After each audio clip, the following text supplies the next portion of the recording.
So Jean-Paul Sartre is an existentialist philosopher from France. One of the things he talks about is that we humans, we're weird for a few different things, right? We're both subjects and objects, right? I'm a subject to my experience in this world, and I'm an object to you and your experience in this world, right? And that's kind of weird, right? We have to reconcile with that a lot. But one of the other weird things is that we're created without a purpose. He was more of an atheist than I am. I think there's greater purposes, but in that same way, we're created first from a primary action, then we're secondary actors. We make our own decisions after that too. I think AI is something that we want to make that in that way its existence precedes its essence, to use the philosophical terms, right? We want something that will exist and then discover its purpose, its essence, its role in this world on its own, just like us. And I think that's something really powerful and really profound. And if we could do that, that'd be, a miracle, really. And I think that's also one of the reasons why it's so hard to say what AGI is, because we're trying to pin down what its essence is when we need it to exist before we can truly understand what it is. The following is a conversation with Connor McCutcheon. He's a lead software engineer from California with 8 to 10 years of experience. We talked about his early childhood interests in STEM. We talked about his illustrious career as a software engineer at Starbucks and Meta. And we talked about how he uses AI in his modern workflow. I hope you enjoy. I want to start from the beginning. Mm-hmm. So I want to know what kind of kid were you? Where did you grow up? And what was your childhood like? Sure. So I'm from the Bay Area. I'm from a city called Pleasanton, if you've ever run on BART. We're the last one on the blue line. It's a small city. Grew up doing sports, Boy Scouts, camping, all that kind of stuff. Started getting exposed to tech kind of in middle school. I was part of this new thing called the laptop program where kids were getting laptops and bringing them to school. So got exposed to that pretty early and had a mom in education who was always encouraging me to find the new thing and learn it quicker than everyone else. So yeah, I think really my formative years kind of started there, and that's where I got some of my mentality from, some of my thirst for knowledge a little bit, and where I got exposed to some of these things that would impact me later. Yeah, that's super interesting. So your mom was a teacher, and what was your dad doing? My dad, he was an operator engineer, union guy. He'd work golf courses, he'd work construction sites, running big machines, all that stuff. Also a woodworker. He does all kinds of lathe work, all kinds of furniture and trinkets and all sizes.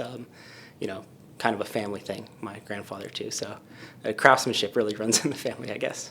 Yeah, I can see how engineering sort of runs sort of in the family, and how you kind of were influenced by that a little bit. That's awesome. Totally. And the way I see engineering too is whatever domain you're in, we're in software. My grandfather, he was an aeronautical engineer. Really, it's just understanding how we can take these big complicated things and break them down into these little pieces, and how we can assemble little pieces back into these big complicated things. And, I think that's really where I find a passion in all of this stuff. That's beautiful. So we talked a little bit about your interests as a kid, but tell me more about what you were interested in. We talked about Boy Scouts and all that kind of stuff. What other things were you interested in as a kid? Yeah, I was kind of the STEM side of things, mathematics and physics and robotics and all those kind of things. That's most of my time was spent doing that, or socializing, sports and camping, all that kind of good stuff. I think as a kid I was pretty outgoing. I'm not super introverted or extroverted in any way. We love to see it. Yeah. I would always eat with the jocks at lunch and then go to the computer lab to finish up some work before. So I was all over the place really with my social life, with friend circles, all that kind of stuff. Yeah. I love how you have both, because you're obviously very cracked and technical. I mean, I know because I met you, but you're also you can also build connection. You can also have a lot of friends and do both. So I think that's awesome. I think that holistic angle is just really what I'm trying to get at. Not really pigeonhole myself anywhere, but really explore and invent and all that kind of stuff. I feel in a way that makes you kind of lucky, because not everybody has both, or not everybody can I think I'm hugely fortunate with the opportunities growing up here in the Bay Area and getting exposed, and there was a time when I was running Ethernet cables, and because I was running Ethernet cables, I got into a incubator, and because of that, I got to do so many cool things later on. So, just being there is half the battle. That's so cool. That's so cool. Okay. So we talked a little bit about your early childhood. I'm curious what you were like in high school and sort of, again, like what classes were your favorite classes in high school? Sure. Yeah, so I was a math guy, calculus and algebra, geometry. I really liked how we're kind of not like we're discovering new things. We're not necessarily inventing new things. Like this natural world exists, and we want to come up with formulas where we can model what's going on. And that to me was always really cool. That we're kind of exploring this new world that we're discovering at the same time. So I think math was always cool for that. I think physics was cool too because you could model, how a projectile would work, and we'd set up these equations and how to solve them. Really helped me later in life. I took biology too, those kind of courses. I stayed away from chemistry. I really for whatever reason, no chemistry. Took a lot of philosophy and literature classes too. Those were really where my passions were. So. Yeah, I think chemistry was, based off of what some of my friends were telling me back in high school, chemistry was like the hardest class to take. Like AP chemistry and AP physics were some of the harder classes to take. So we actually had a class called zoology, which was zoos, the study of animals and stuff, and that was offered to seniors, and it was that or chemistry, and you got to spend a night at the zoo, and I couldn't give that up. So yeah. You can't pass up some experiences, So you went for that one. Yes, you went for absolutely. zoology. No, that's awesome. That's awesome. So you graduated high school. You sort of came of age, and then you decided to stay in California for college. Yes, I went to San Francisco State University for a couple years. I didn't end up finishing because, life moves too fast sometimes, and. I think the internet changed a lot of things about access to knowledge and access to tools and resources that before were kind of gated by college. So it was kind of a weird time to be around. But I wanted to be smart about college. I wanted to set myself up for success, and college is part of that. And being from here, being, like I said, on the BART line, San Francisco State was an obvious option to be able to commute, stay home, be part of my community and all that kind of stuff while still setting myself up for the future. 100%, man. Like, I can totally resonate with just being somewhat restless when you're in college. I was the same, and you just get restless because you have all these ideas and you want to learn things that you want to learn at the pace that you want to learn them at. Yeah, I found during college we had this thing called a startup weekend. I don't know if you've ever heard of that before. I think so. It's kind of like a hackathon, but a little bit more business spin on it than a hackathon. Nice. So that's really, like, I'd spend weekends doing that, all-nighters all the time. A lot of my good friends, late high school, early college, came from hackathons and, startup weekends, which we need to figure out if those are still running. Those were great. If they're not, maybe we need to start running those. Yeah, so let's talk a little bit more about that, because when did you start going to startup weekends, hackathons in college? Sure, yeah. So in high school, I started making websites. PHP websites, WordPress websites. My mom, like I said, was a teacher. One of her students had a father who was trying to get out, so he gave me some clients that I can manage and learn how PHP works and how to run servers. So I was doing that all really early, and that's how I was paying for college and all that stuff as well. So, self-funding is a good path, I think, and that's the one I took there. And that was a company we called Niantic. It was a different language for honey badger, so we wanted to be really go-getters, hard workers, and that was kind of where I started dipping my feet into the professional life while I was still going to college. Yeah. Heck yeah. I mean, that's awesome. Mm-hmm. I wish more people would do that, honestly. So with it, while in college, I know you only spent a couple years in college, you were doing hackathons, building businesses. Tell me about like your first business or your first project. Sure. Yeah, so in Niantic, I got to work with all kinds of companies, consulting and stuff, and I got to do some really cool projects there. One of them that comes to mind was called US LiDAR at the time. Later it was called AI, like AEYE. Nice. And we were doing like self-driving car technology with cameras, computer vision, object detection, all that kind of stuff. And it was one that came out of Lockheed Martin. the founder came out, he got it all declassified and ready to go to the private sector with it. And he needed a college kid who could work on a Walmart computer and 2 filing cabinets with a door on top as a desk.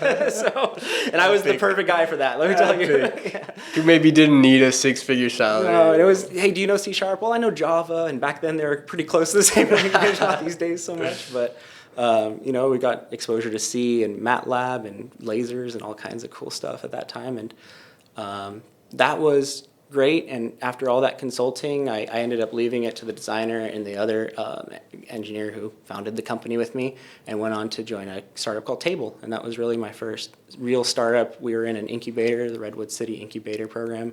Wow. And it was right in that Slack era when Slack had started to really show people what a unicorn could look like and what you can make with modern technology. So we were trying to do that with designers, with creatives, let them bring their profiles into a digital space and have collaborative tools to work with other designers or consultants. And we evolved the company to go more towards like the future of work and how the technology increases this focus on a specialization of labor, and how with a globalization and a specialization, we really need tools to link these workforces together. And this was, a decade ago, and this all sounds like, oh yeah, we had the pandemic, of course we need that stuff. But back then we were really trying to think ahead of the curve and how we can make businesses run good and how we can make products that help that. So. Absolutely. And how old were you when you started at Table? Oh, I think I would have been maybe 18 or 19, right around that time. So wow. Yeah. And they had a previous company before called I think Dropper, and had a team. So I was coming in, joining them, and actually, funny enough, that's the story of when I was laying Ethernet in the incubator they were working in, doing some low voltage wiring as part of our consulting for Niantic, and the CTO at the time was setting up some switchboards in a data center, so I was helping him wire everything up to our mainframe. And I was asking, was this like before cloud or whatever? Well, I was asking him, hey, why aren't you using Docker? It's this new cool technology I heard about. And he said, what's Docker? And little did I know that was my first interview. So I explained to him what this technology was, and he said, could you run Node.js? Could you run this on it? I said, yeah, sure, let me show you. And we worked through it, and I ended up kind of helping understand what the new technology landscape was, where we're going.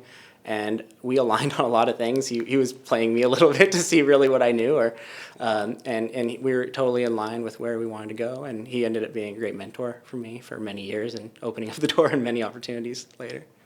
No, that's awesome. That's awesome.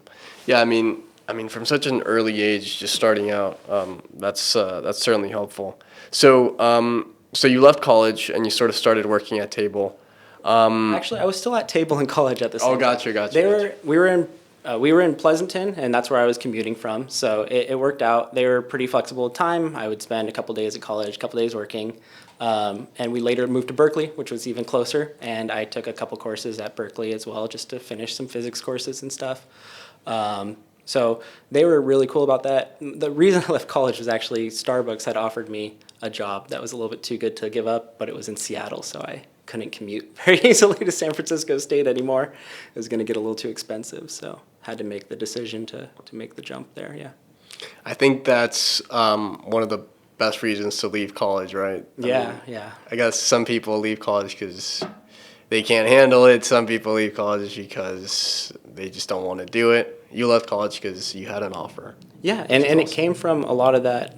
The groundwork I laid, the CTO who had done the interview with me actually was the one who called me up and said, hey, our front end is falling apart, this contractor is leaving, we need someone to come in, reevaluate, and bring it into React. React was still pretty new at the time. They wanted to have someone who could do it quickly, who they could trust, and he had just built this whole company with me, so we knew we could do it together. And so I flew up to Seattle, did my rounds of interviews, went through the whole process and everything, and ended up working with him on that team and following just along with the path life has for me, I guess.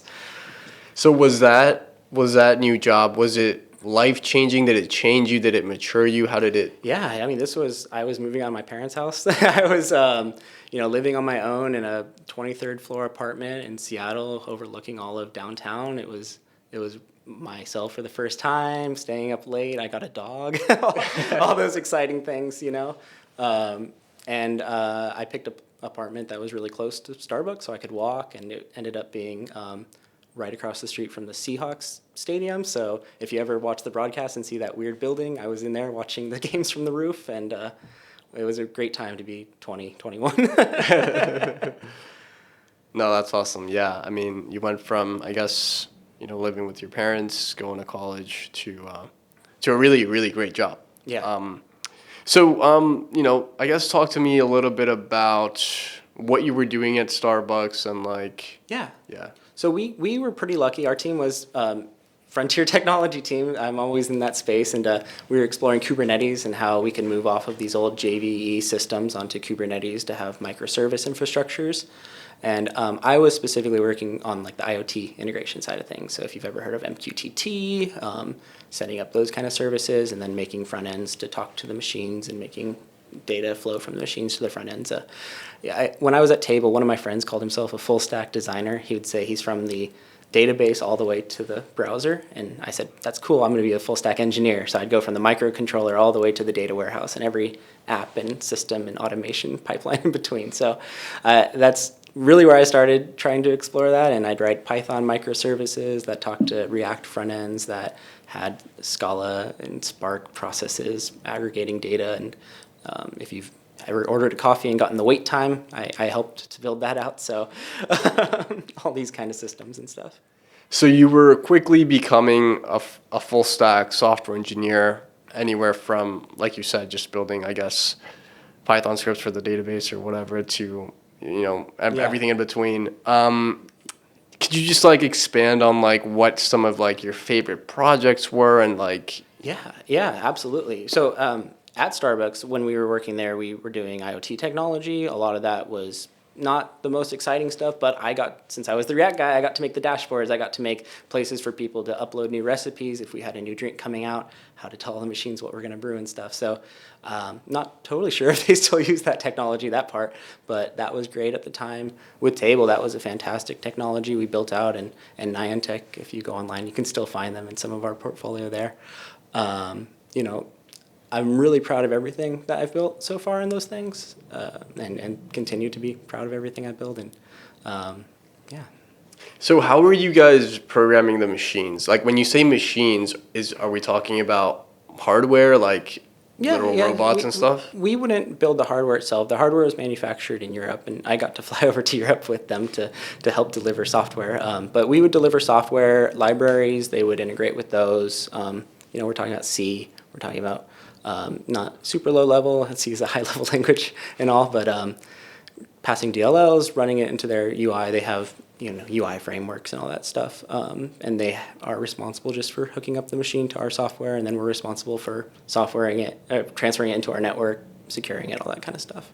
One of the nice things about Starbucks that, unlike a lot of other companies, is they don't franchise as much, so they own a lot of the stores, which means they own a lot of the data, which means they can do large transaction aggregate pipelines and stuff that would be kind of more complicated at some other companies. So, can you briefly explain like what DLL means? Sure, dynamically linked library. Okay. Yeah, so we write some code, we make it into a little deliverable packet, and it becomes easier to transfer and communicate around. And Gotcha. Totally. In business, so much is around deliverables and timelines and stuff like that. So having the software be able to encode in a way that matches that deliverable just helps everything at the end of the day.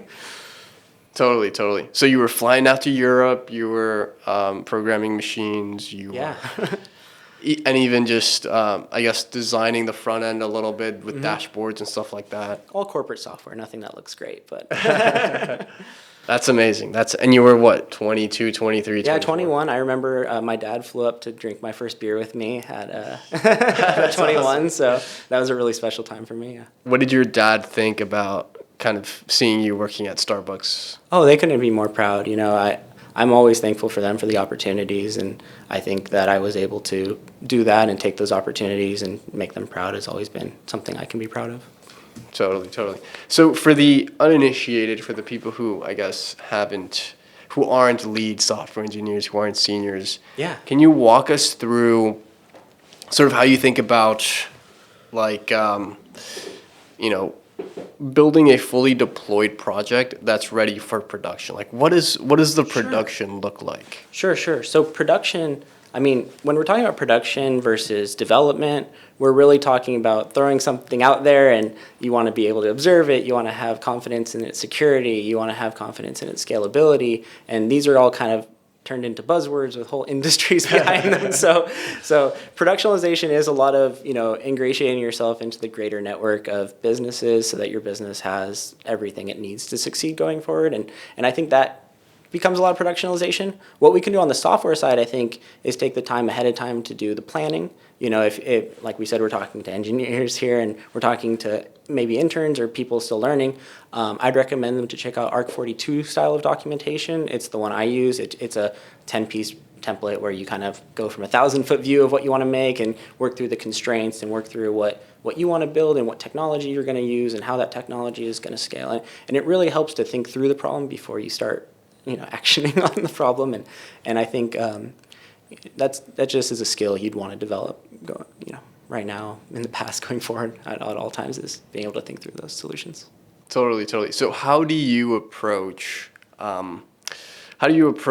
say, a deliverable or even just something that you want to build in general? Do you start with the problem? Do you start with the technology? Yeah. So let's say we're building a front-end system. Let's say we're making something on the web or on an app.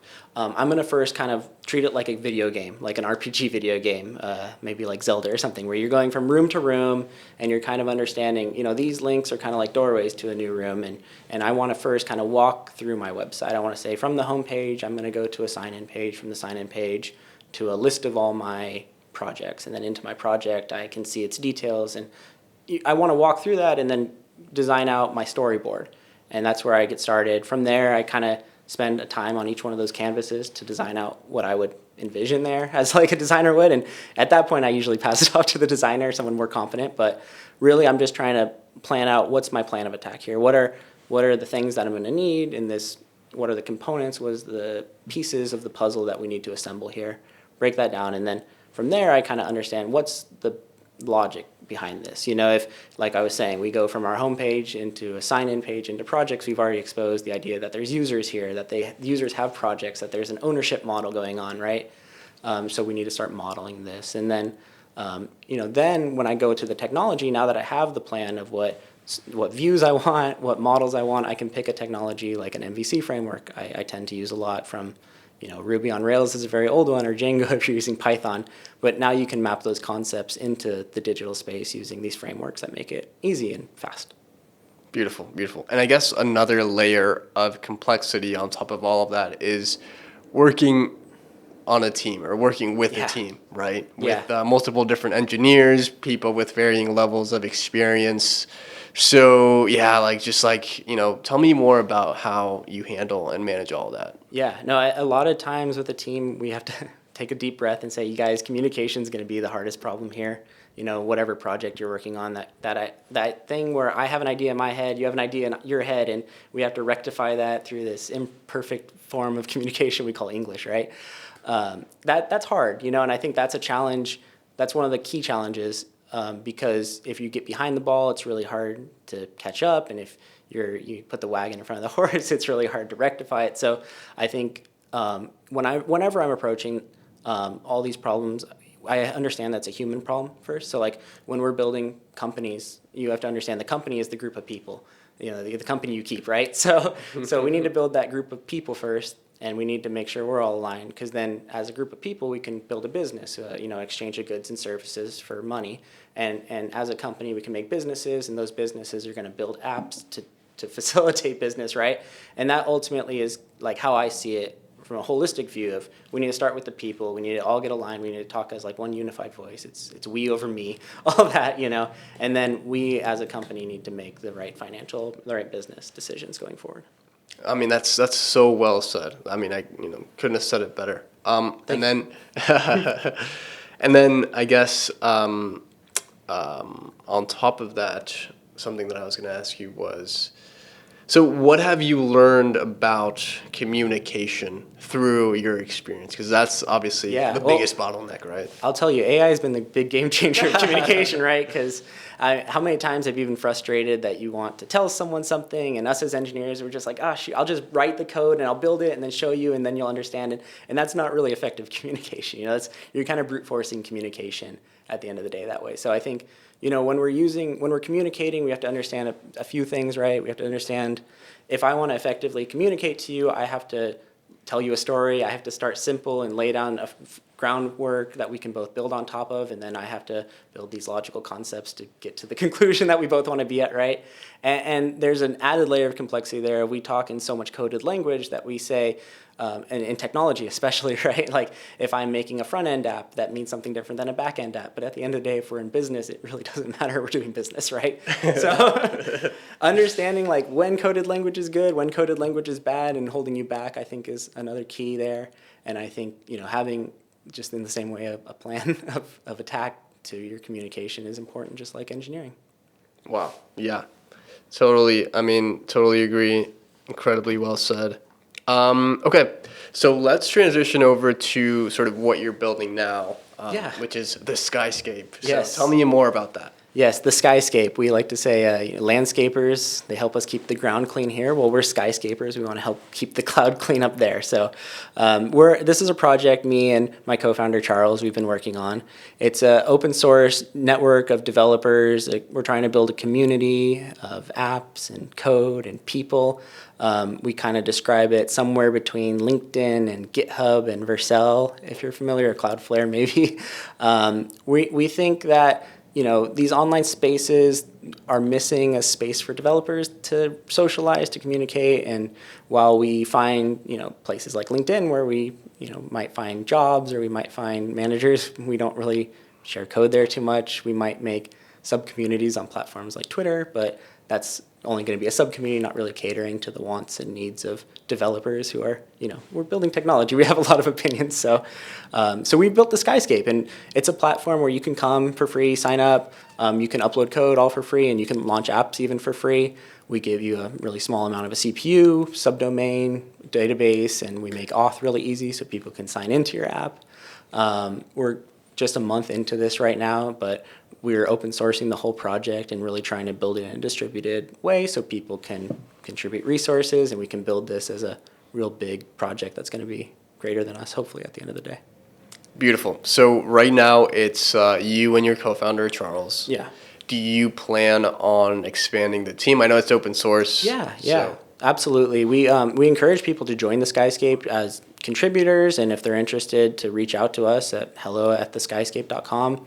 We're very open to growth. We open source a lot of our work because a lot of it we do use AI in, and we just feel like if we're using AI, let's open source it. Let's show people what we're doing. Let the AI learn from it, right? All that kind of good, positive feedback loop. So we're trying to make it easy to contribute, and if people see what we're doing and like what we're doing, we ask them to please reach out to us for sure. Awesome. Real quick, how did you sort of get the idea for the SKYSCAPE, and why did you think it was important to build something like this? Yeah, I think the idea for the SKYSCAPE's really been a confluence of ideas over the years. We've had the idea before AI was coming that we need better digital workspaces for when AI comes, and I think the SKYSCAPE could be that, but I think it's also more than that. I think when I go to a hackathon and I want to build something and share it to someone and run it, there's not a great platform that's not really trying to commoditize that. So it becomes hard where we just want to make a place where you can do that and it's there forever as a tribute to what you've done. We make companies all the time. There was a period after I worked for Meta for a little bit where I would start a company week 1 of the month, develop the business plan, and then week 2 I would develop the code. Week 3, go do some UAT testing, and then week 4 do a postmortem on the whole thing, just to really go through that rapid development cycle.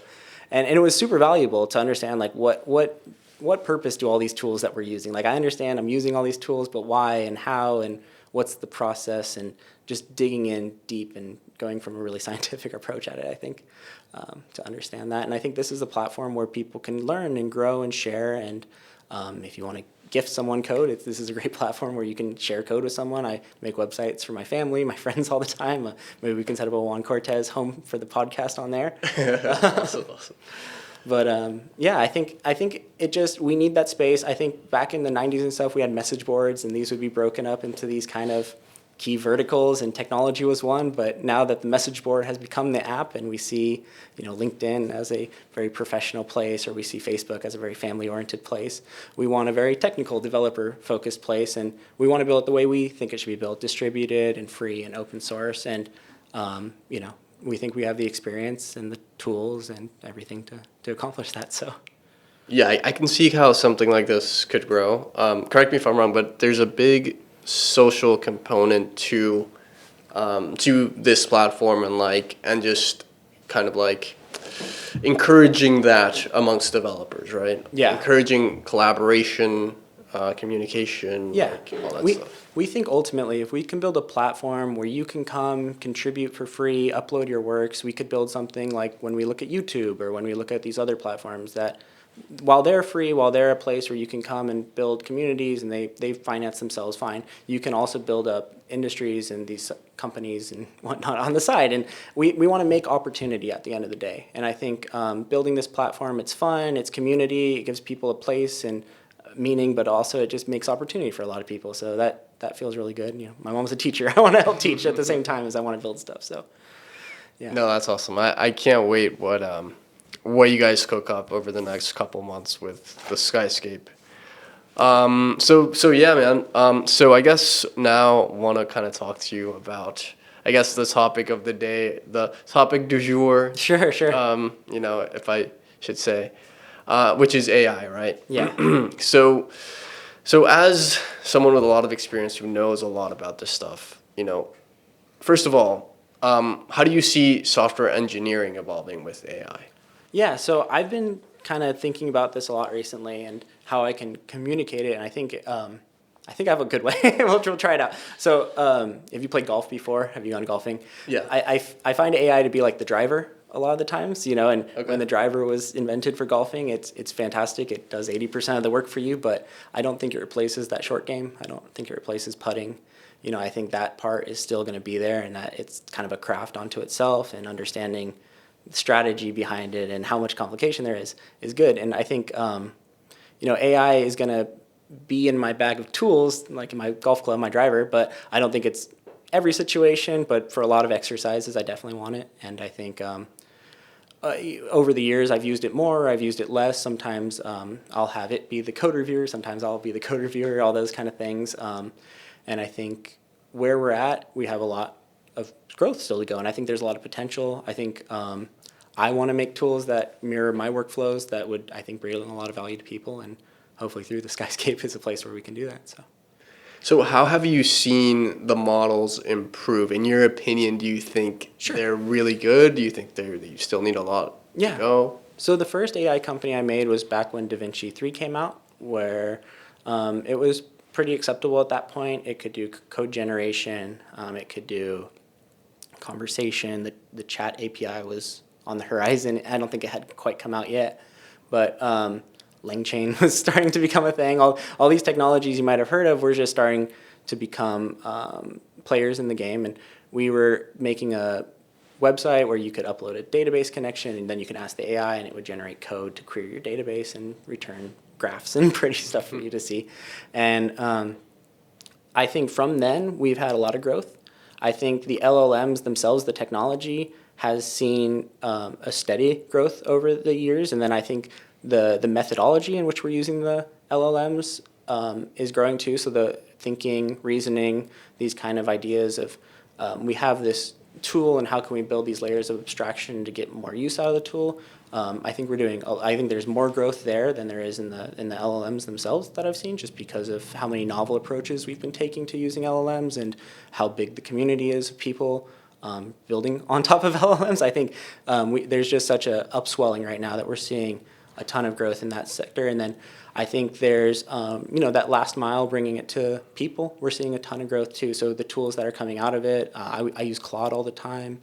I use SuperMaven from time to time to code. I think these business to consumer tools we're seeing a ton of growth in, and I think that's where people are worried that there might be some really accelerant growth there. We might be putting a little too much gas on the fire. But I think the whole ecosystem of AI goes deep, in that we're building foundationally good and that we're seeing steady growth there. and that we're seeing really rapid growth on the higher abstractions where we're bringing value to customers because it's catching up in a lot of ways to the technology we've had for 3 and 4 years now. Beautiful. So you like Claude Code, Super Yeah. Maven. Like what other models do you like right now? Yeah, we've been testing Codex too a little bit. I think it's getting better. We've been testing Gemini a bit too. For me, the communication, like I said, communication is key, right? And I think Claude provides the best communication. So when it's done working, it'll provide a very large summary. When it has a question, it has we use the CLI. It gives us a nice interface to respond. And I think Codex is catching up. I think Gemini is catching up too. And I think there's Klein. There's all these other kind of in the open source world tools too, which we're evaluating that are also. But we've built our workflow mostly around Claude, and we've been enjoying it. Awesome. Yeah. So one thing that I noticed when I started using these models was in the beginning they were really good, but they were kind of slow. Like they would take a good amount of time like coming up with answers and stuff like that. Now I see they're getting a lot faster. Yeah. So how, as someone who kind of like can dig into how these models really work, how do you think they're making these models a lot faster? Well, I think we're fine tuning them more to the technology we're using today. They're catching up in what they know. We're getting better at using them. I think we're going to get a lot better at using them too. With the SKYSCAPE, we've written a lot of our own code. We chose Go as a programming language because it's a very standard library-driven language because we want the AI to succeed. So we want to make the path to success as easy for it as possible. We want to not bring in too many third-party libraries. We want to not make the complexity too large. If we want to add a page, it's add a file and explain what the page is in that file. That's what we're targeting. And so we've seen great results in that. When you're trying to make the problem simple, when you're making the solution space small, the AI can find the solution a lot faster. You can have a more deterministic result. Like the code that it's giving me is what I'm expecting it more often. And I think it's a good investment in your time to build your own tools that you think the AI is going to leverage well in the way that you understand it. Awesome. Okay. Now, I guess one question that I had was, this is something that we've seen kind of in the media a lot, and it's this thing about an AI bubble. Yeah. Right? So my question is, do you think we are in an AI bubble, and how do you think about the hype? Yeah. So I'm unfortunately too young for the .com bubble, so I wasn't there to feel it. If I was there to feel it, I think I could have a better answer for you of what the energy in the era is. I think we're seeing rapid growth for sure. I think we've seen rapid growth in other tech industries in the recent past, right? NFTs come to mind, cryptocurrencies come to mind, whatever you want to call them, meme coins or whatnot. But I think I do think AI is different in that we are providing a value that I say we're more in the SKYSCAPE is really more of a distributed systems kind of thing. But I think AI as a whole is providing value. I think it's opening up the world of technology to a lot of people. People who can't talk code can now have a translator talk code for them. And I think if you do a good job picking your technology, it'll be a pretty one-to-one translation from your English to the code. And not 100% promise there because the AI sometimes can go a little off track with what it wants to do. But I think the availability of technology to people is a huge win. I think a lot of times AI is the brute force solution. I think there's more elegant solutions a lot of time, but sometimes the brute force solution is what's called for, And I think in those ways, AI is almost the perfect tool for that. So I don't know if we're in a bubble, and I'm not a finance guy, so a finance guy would be much better at answering that question. I do think AI provides value. I think we're going to see trends in AI. It's going to wane and wax. I think sovereignty is people are going to want AI that's running on their machines that is accessing their data in a private way. So I think we're going to see a trend towards that. But I think bubble, hard to say. Beautiful. So you said that you studied a little bit of philosophy in college or in high school or something like that. Yeah, You a bit. maybe read a couple books and stuff like that. Yeah. I mean, it's definitely an interesting subject. So did I. So I wanted to ask you a more philosophical type question. Sure. A little bit. So, do you believe in artificial general intelligence? Do you believe that that's something that we can eventually one day build? And if so, how long do you think it's going to take us to build something like that? Yeah, I think artificial general intelligence, AGI, right? We need a good definition. I think if we want to go off OpenAI's definition, we can kind of use that. From what I understand, and don't quote me on this one because I don't represent them whatsoever, but they want to see an AI which can do research to propagate AI, and that's kind of where we're setting the bar right now for AGI. And their goal is by 2028, if I remember correctly. So if that's our definition of AGI, that's okay, but I don't think that's quite as disruptive to the economy as some people might fear. So if that's our goal for AGI, let's do it. Let's make research robots. Very happy with that. I think some people have a more apocalyptic view of AGI, that it's going to be a second industrial revolution, where the industrial revolution changed how labor works. This is going to change how thought works. I think we could be there at one day, but I don't think on the near horizon we're looking at it. I think people are still too valuable. I think when I look at people and the skills they have and the value they can bring to the table, I don't want to replace them with AI. I want to make the communication easier. I want to make their path to success easier. And I think as long as we're doing that, we're building good. We're building in a good way, that we're building strong systems, and I think we should focus on that. Awesome. And if that's AGI, then great. If that's not AGI, I might just not understand it. I've heard a lot of good things too about AGI. Some great projects going on. I do wish we would settle on a definition for it. I think that would help a lot to say if it's possible or not. But I also think anything's possible if we put enough willpower behind it. So. Yeah, I mean, it's interesting because normally, like, people will come up with a definition, but then the AI or whatever will surpass that in some way. Yeah. Maybe not for AGI, but AI, right? So, Yeah. like, what is AI and stuff like that? Some people will. Maybe we can get a little philosophical. It might Sure. get hard for interns here, but so Jean-Paul Sartre is an existentialist philosopher from France. One of the things he talks about is that we humans, we're weird for a few different things, right? We're both subjects and objects, right? I'm a subject to my experience in this world, and I'm an object to you and your experience in this world, right? And that's kind of weird, right? We have to reconcile with that a lot. But one of the other weird things is that we're created without a purpose. He was more of an atheist than I am. I think there's greater purposes, but in that same way, we're created first from a primary action, then we're secondary actors. We make our own decisions after that too. I think AI is something that we want to make that in that way its existence precedes its essence, to use the philosophical terms, right? We want something that will exist and then discover its purpose, its essence, its role in this world on its own, just like us. And I think that's something really powerful and really profound. And if we could do that, that'd be, a miracle, really. And I think that's also one of the reasons why it's so hard to say what AGI is, because we're trying to pin down what its essence is when we need it to exist before we can truly understand what it is. Gotcha. So, just so that I kind of understand, so you want to build purposeful AI basically, or what? Yeah. Well, and I think it's hard too, because this pen we have here, right? Mm-hmm. Before that pen was made, someone had to think it up and communicate it with probably a manufacturing company, right? Through technical diagrams, through specifications and stuff like that, right? Our lives aren't made with those same kind of specifications or technical diagrams, right? Totally. And in that we say our existence, we exist first, and then we find our purpose, whereas the pen has a purpose for which it was existed to create, right? AI is something we want to create and then find its purpose and find its reason, its raison d'etre, right? So I think that's really profound. I think that's something we haven't done as humans before. So I think if we could do that, that'd be amazing. Yeah. No, that's awesome. That's awesome.